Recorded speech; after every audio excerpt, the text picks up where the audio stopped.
are made to be achieved. Good morning, everybody. It's me again, Milwaukee Bug, coming to you guys from GYR1, Goodyear, Arizona. The current time now is 11:52 a.m. Today's date is October 9th, 2021, and we're here to pick up our trailer. It's in parking slip 707, I think. Let me check real quick. I was right, it's in parking slip 707. Gotta get out.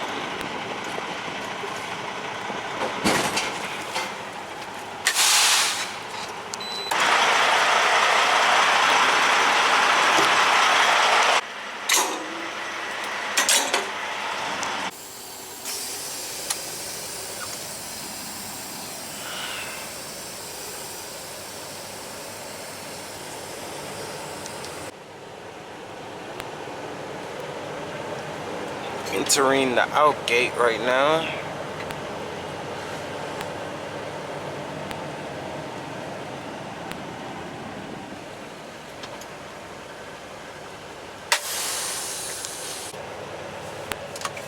Turn left onto West Van Buren Street.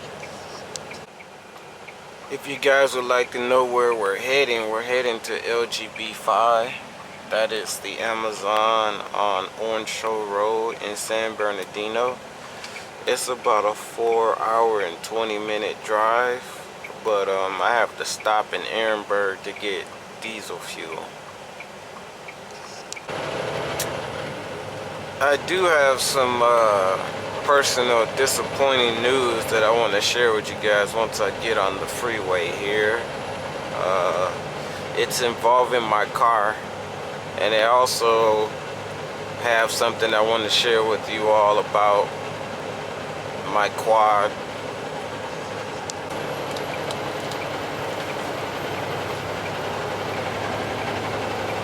Continue on I-10 West for 276 miles. So you all are probably wondering, what do I want to talk about today? Well, let's start off with the most disappointing news, and that's with my car. So, what happened with my car was, I went out on tour last week Sunday at around 7:30 or so in the morning, I believe. And I parked my car where all of us drivers are designated to park,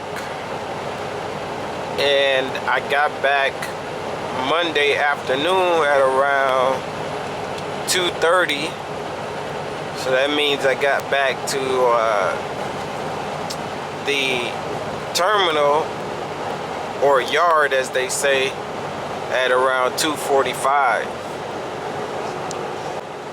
So I parked my truck in the designated truck parking spot, and open spot that is, and I take the items that I was gonna bring home with me, and then I walk over towards my car, which was parked facing Lower Buckeye. The vehicle next to me was a Honda Ridgeline when I initially parked my car there. So I turned around and noticed that there was something going on in the front. So I look at the front driver's side fender, and there's a dent in it. So immediately, of course, I'm like, who hit my car, you know? Then I noticed on the driver's side door front door, that is, that there's a smear mark, kind of like a graze mark, like paint transfer type of mark. And immediately I called dispatch to let them know what I believe to be a driver parking his car either next to my car or somebody doing something basically damaged my car. So she told me to get pictures, call the police, call my insurance, and that she would notify the terminal manager or the account manager. He wasn't there, so he had went home already.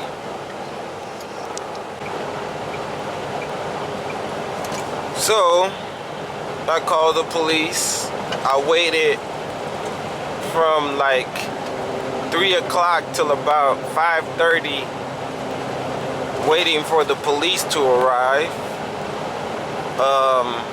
And then I took pictures, and I was told that Casey, the account manager, would call me, or at least tell me what to do next, or what should I do, or how the company is going to proceed with this.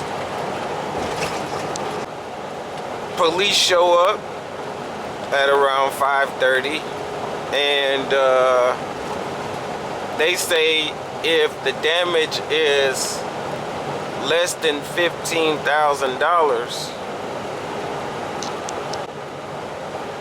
then they can't do anything about it, which I've seen them give police reports on minor accidents, like very minor accidents. So that is what it is. I'm not gonna blabber on about that, but he gave me a card stating that he did talk to me and all this stuff, which I also submitted to the company. And this whole time, you know, I remember there was a Honda Ridgeline parked next to my car when I parked it there. So I noticed that there was similar damage on the Honda Ridgeline. And so I never contacted that driver. I didn't want to have a confrontation because at this point, I don't expect the driver to admit to it and say, hey, you know, it would have been nice had someone said, hey, I hit your car, you know, here's a little bit of money or something, you know, to just something, you know, courtesy, you know. But obviously that didn't happen. So I'm upset at this point. When I talked to Progressive, who is my auto insurer, I have full coverage. They said that the deductible is $1,000, and it was giving me all the policies and stuff as it relates to this and how can I proceed.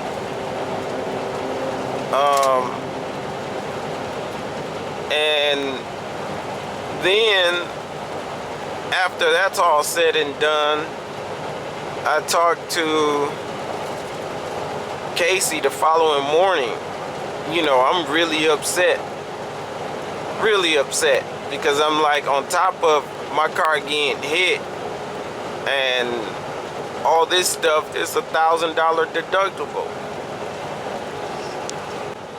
So I believe I stated before, I talked to Casey the next day. I called him at around 11:45 to discuss this, and he mentioned, oh, I heard something about that. So he heard what I said as far as the situation, and I told him, according to company policy, if you have any accidents or any moving violations that happen to you out on the road via personal vehicle or commercial vehicle while being a commercial driver at this company, across the board, you are to notify your employer. In this case, JB Hunt. He says, well, if that's true, but we don't have any liability when it comes to regulating the parking lot. And I said, well, it's one of the drivers. So me and him had a back and forth because he's telling me, well, how am I supposed to regulate who comes in and out? And I'm like, Casey, they're drivers. You know, I've helped out on the Amazon account before, and I'm sure other drivers on different accounts help out with Amazon, looking for more work.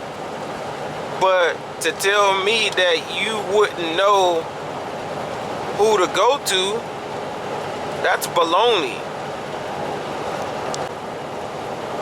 Because I have relative damage and I have the potential car in my evidence. As I searched around the lot,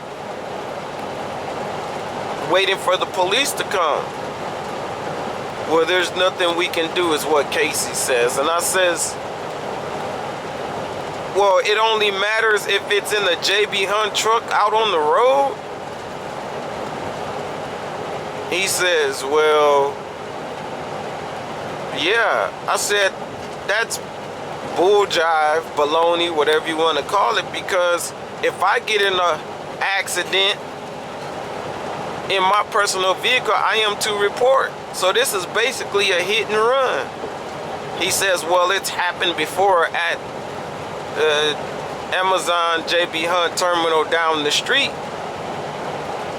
And I said, yeah. I said, it keeps happening, or it happens because a driver hits somebody's car, not say nothing, and know that there's no cameras and no one's gonna do anything about it. You know, I'm not saying it's the same exact driver every time. It could be any driver. Where's the accountability? I'm gonna show you guys the damage to my car in a second, but so he also suggests that you want me, this is his words, quote unquote, you want me to sit in my office and interview every driver. I said, yeah, you should do something. You know, we should feel safe parking our cars in this lot. We're employees here. You know, I'm not asking you to have a spy plane, security, and cameras on the premises. I'm saying at least do something. We got something going on right here. Looks like a truck. Oh. But at least do something. You know, that shows me you actually kind of care. I don't expect JB Hunt to pay for the damage and this and that. But at the same time, it's kind of crazy, as if you guys wipe your hands like it has nothing to do with us. Oh, I got a call. Hold on. So, like I was saying, he mentioned that they were working on getting cameras for the premises.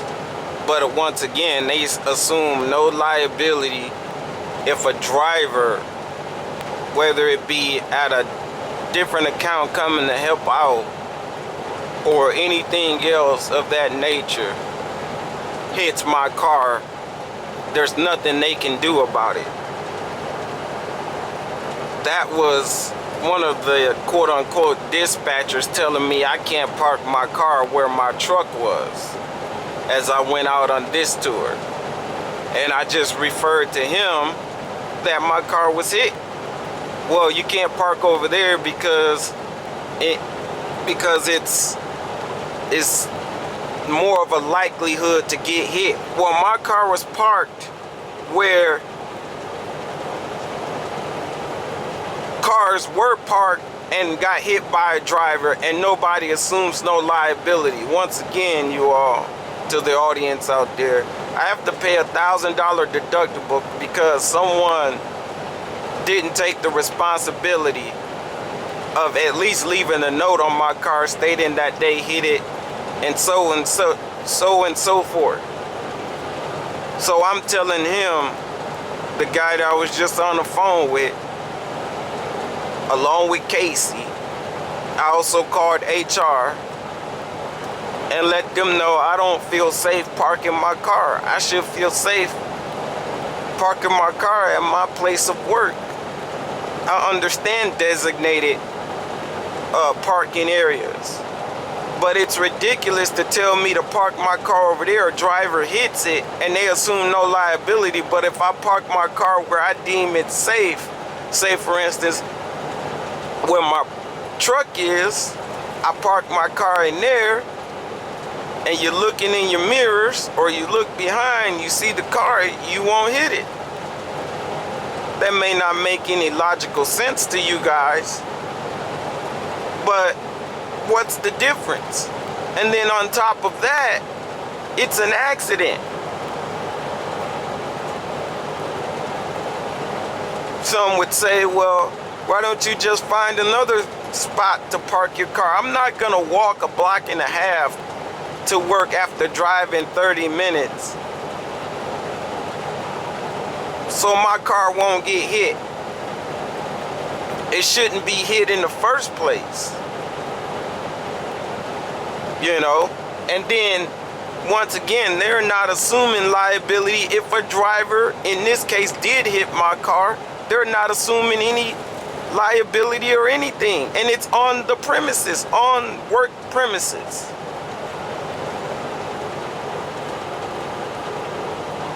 So it's like, no, man,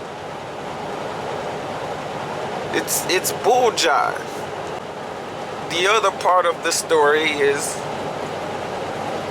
I called HR because I told them that I didn't feel safe parking my car, so on and so forth, and they were supposed to get to me within 3 to 7 days or so. I talked to a guy from HR, I believe it was yesterday or the day before, and pardon my memory, but he said that he understands that JB Hunt doesn't assume any liability, although it's on the premises. I said, I'm not asking, I believe I mentioned this a little bit earlier, I'm not asking JB Hunt to pay my deductible. If I knew exactly who that driver was, I would go after them, but JB Hunt should do something about disciplinary action, because once again, we all have CDLs and we're held accountable, whether out on the road in our personal vehicle and or in a commercial vehicle. So there should be some accountability when it comes to that. You know, I'm not saying that if my ex-girlfriend, who's, let's just say, a total psycho, comes in the yard and hits my car or damages it, that has anything to do with JB Hunt. Me coming after JB Hunt for allowing her or outside sources. This is an inside source that just happens to take no responsibility by not talking to anyone or even just me. Here are the damages right here.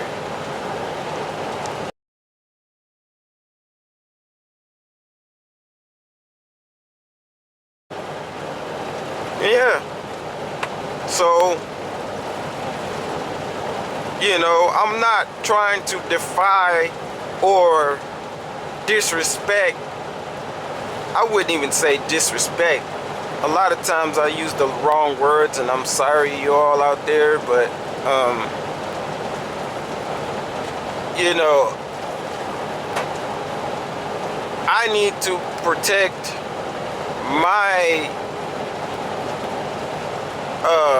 I guess you could say asset, in that if my car were to be out of commission, do I expect them to find me a way to and from work? But once again, they don't have any cameras, although they say they are working on that. Casey said that himself, to identify the person or persons within the company who would do such a thing. So if I was out of commission, then I would have to find a way to and from work regardless.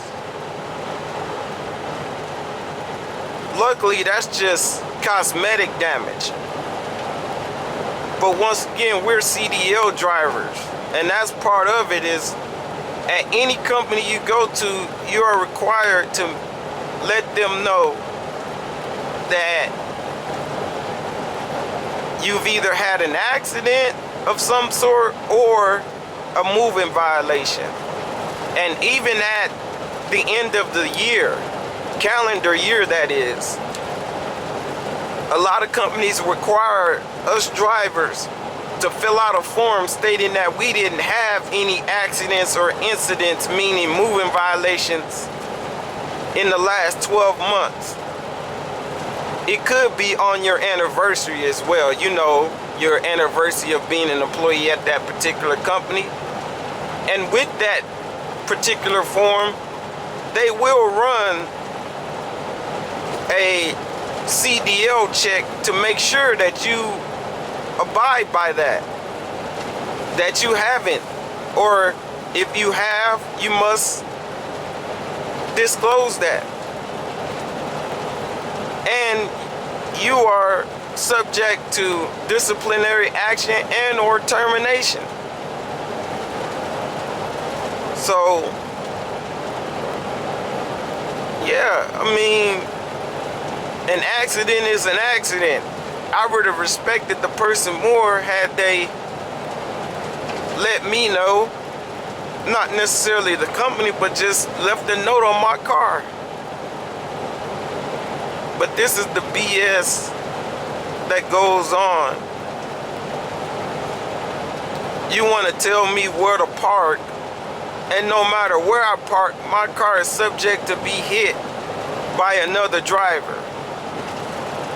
Yeah, you guys wipe your hands and show carelessness, I guess. There's no footage or anything, so I have to protect my asset. And if you all out there want to go to the extreme, some drivers will leave a company because of this. You know? So it's costing me money. I don't have to pay the $1,000. No, I don't. But I don't want my car looking like crap. I care for my vehicles and things that I have. If I want them damaged, I'll damage them myself. That's something I have to pay for. But I think that's it. I'm not gonna, because I'm still a little bit upset about it. But it is what it is. And as it refers to that call, if I get another call and they tell me you need to park your car so and so, I'm gonna tell them, as they already know, my stuff was hit and I don't appreciate it. And I told HR, speaking of which, that I'm speaking for all the drivers, because I was told that at the other base or Amazon location, meaning the location we moved from, which is right down the street, cars were hit prior to me actually working over here. And basically those drivers were told, there's nothing we can do. You know? The carelessness. You know? But that's it for that. I'm gonna let you guys know about the quad a little bit later. So, as for my quad, it's nothing bad. I just, yesterday, while I was off, I was attempting to do an overview video of the accessories and everything I had gotten for it. And the most recent accessory that I bought for it. But I wanted to do some sort of spotlight and or active track sort of videos from the drone, and it has more to do with the drone than the quad. I rode out to Pecos Park, which is like 3.5 miles away, and I couldn't get the video feed on my phone, so I couldn't see what I was actually recording, because you know, with the Air 2S and any other drone, you have to connect it to the controller in order to be able to see what's out of the camera. Well, I wasn't able to do that, so I wasn't able to give you all a show of the drone and some cool camera footage from the drone.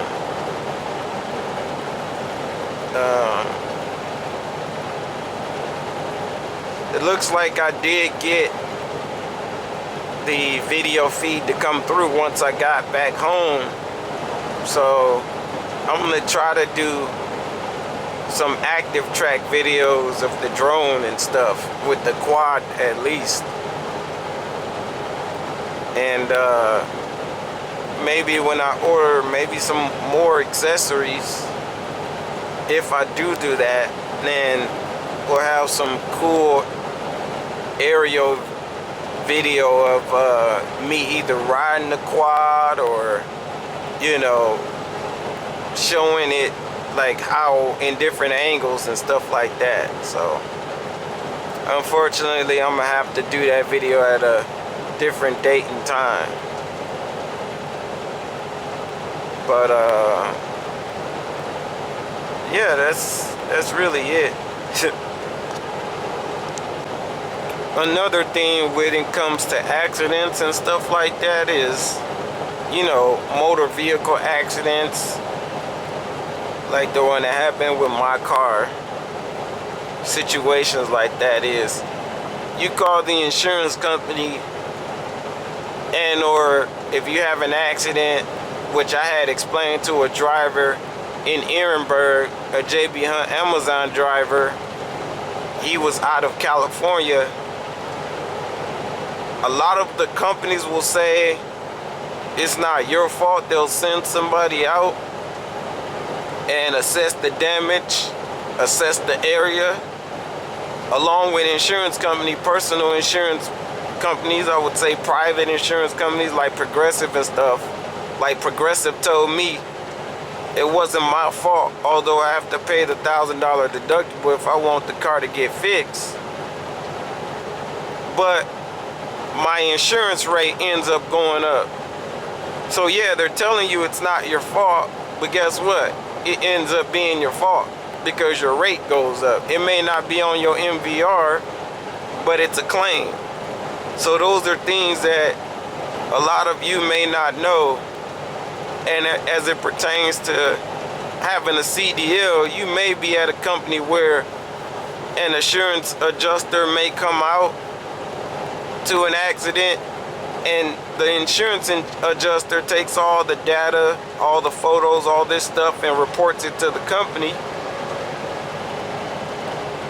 And then they're claiming, he's either telling you or he's claiming that it's not your fault, But then from a standpoint of a driver who's been told it's not his fault, he goes and applies at another company, but it's on his MVR or his PSP report, DAC report, as they say.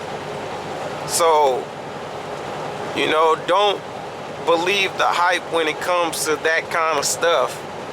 I mean, obviously, if your insurance rate goes up, if you make a private insurance claim, such as I did, and I was told by my insurance that it wasn't my fault, but my insurance rate goes up when it's time to renew, guess what they're saying?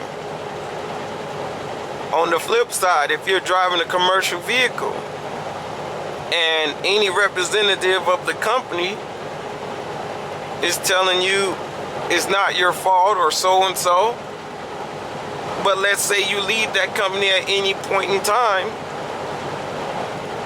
and the prospective company you're going to is going over your MVR or your accident record, whatever the case may be, and they're naming all the things that happen, and they bring up, let's say, that particular incident, guess what the company is telling you? It's your fault. And what I'm saying as far as the company goes, I'm talking about the company you left that you had the incident with, not the company that's reading off your MVR. I'm saying the company that you had the incident with at that particular time. They put it on your PSP, DAC report, whatever you want to call it. That means that they're saying that it's your fault, because if it wasn't your fault, they wouldn't put it on your PSP or DAC report. So, and we have a lot of fictitious things that happen with DAC reports and how companies report to that. You can get copies of your DAC report, I believe, through the Federal Motor Carriers Safety Act or Administration, FMCSA. You can always get a copy of it. But yeah, companies will do that. So it's a lot to go to with this driving, instead of just driving a truck as you guys see me doing. You know, there's a lot more to it. Weigh station is closed. We're 1 mile away from our exit. Here's our exit. Number 1. Parker/Ehrenberg.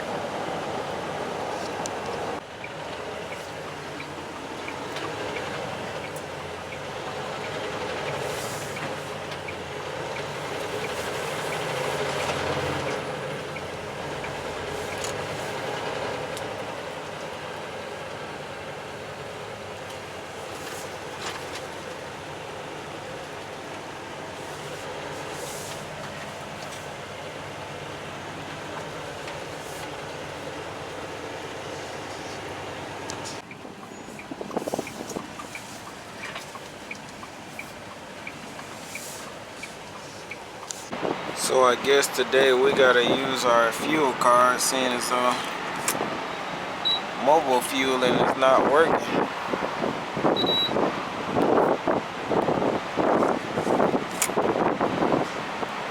First time I've done this in a minute.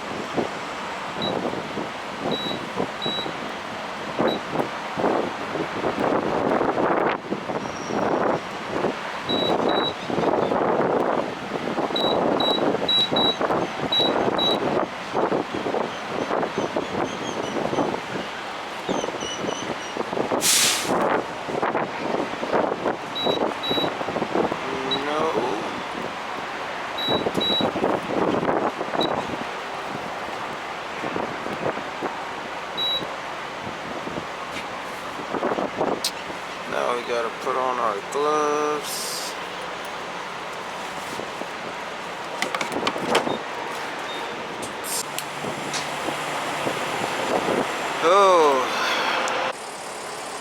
Looking at the numbers, counting them up, counting them up. Count them up. $391, 102 gallons. Oh, thirsty, thirsty. Thirsty truck. Let's see how much DEF I'm gonna get. Or need, that is.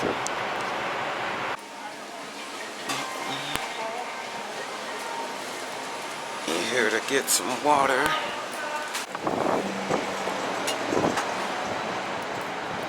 Oh, just got done getting 4.7 gallons. $16.08.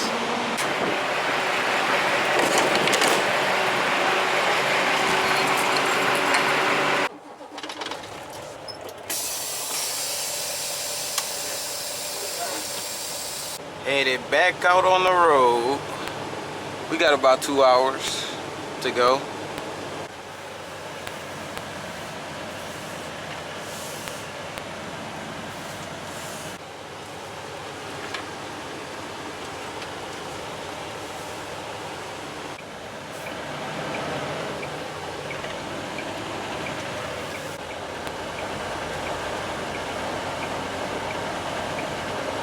You guys know the drill, crossing the Colorado River into California.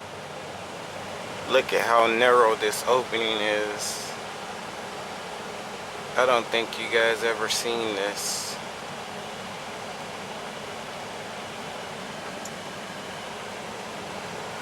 This is where the guy was hanging off the back of my tractor like a month and a half ago or so.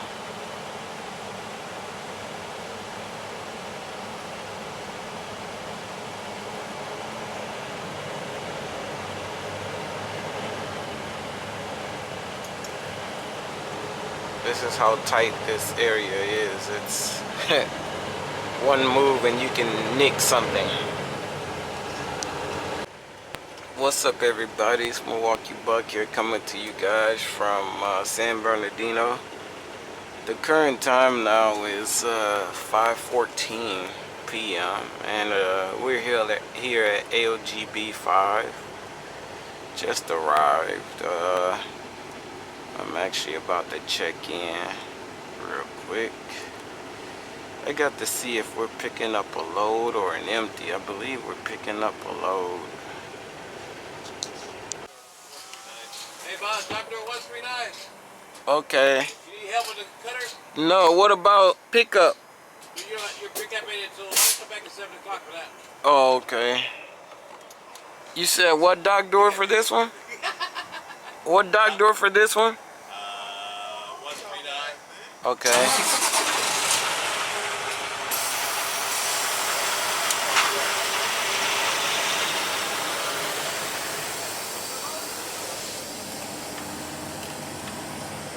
So he says it's dock door 139. And our pickup, we have to come back at 7, so we got about an hour and 44 minutes, I would say. Yeah. Rounded up to 2 hours. Got all kinds of sounds going off today, but here's dock door number 139. I got a setup for it. The GOAT driver just asked me if I needed cutters, and no, I don't need cutters. I got my own. It's one thing I noticed when I first started working over here is you'll be waiting for guys if you don't have your own tools.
We've dropped our trailer. Now we have to wait an hour and 35 minutes for our load going to Chula Vista. I'm not sure how far that is. I could check right now. I think it's like 2 hours.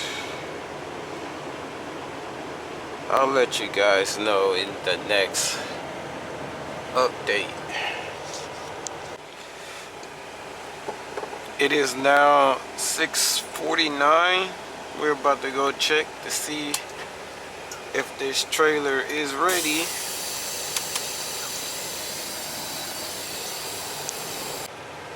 Chula Vista is 2 hours away. It is down by San Diego, so I'm not exactly sure the exact Amazon, but yeah, it's 2 hours away. We're about to find out right now.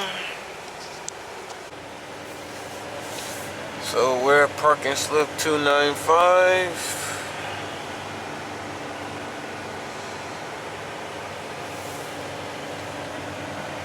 Our scheduled departure time actually was 7:45, so we're quite early.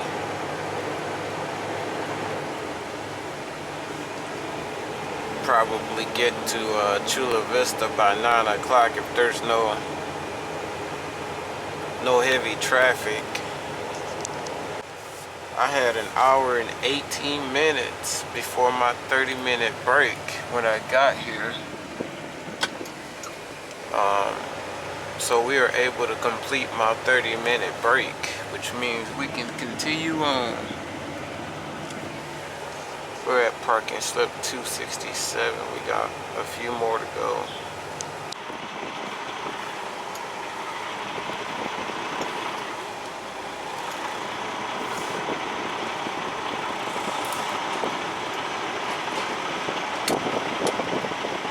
Looks like our trailer's too high.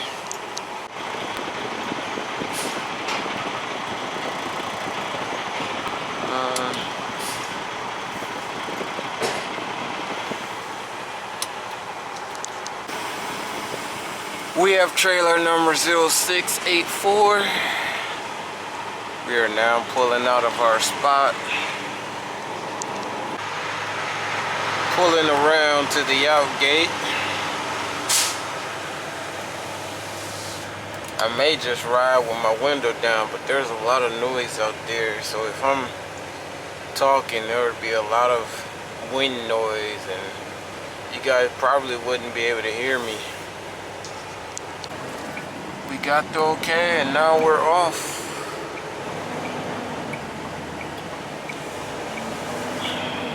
I'm not sure what street this is, but this is gonna turn left here on Waterman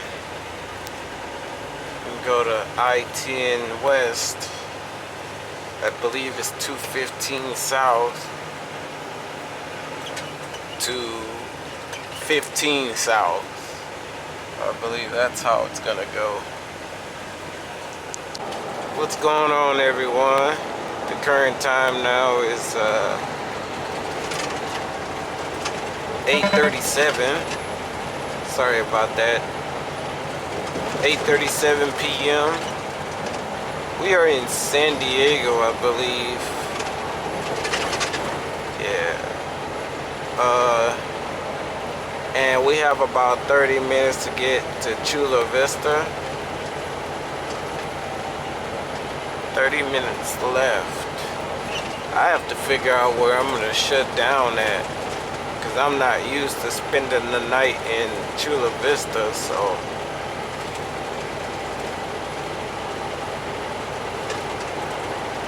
I think this is my second time being here. Traffic hasn't been all that bad.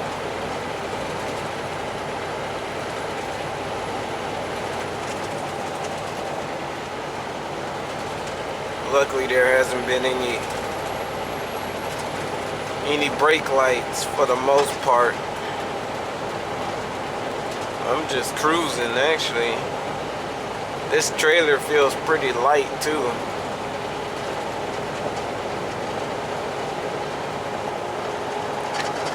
The San Diego lights are pretty nice too. Like if you guys can see over there off in the distance, we got the moon right there. It looks like a crescent moon. Sorry about that.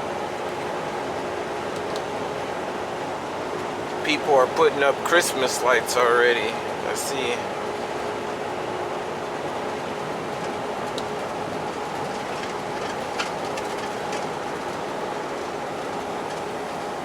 Oh, I think this is Poway. Poway. Let's see if we can get a good look while, oh, the light just turned green, so I don't think we can.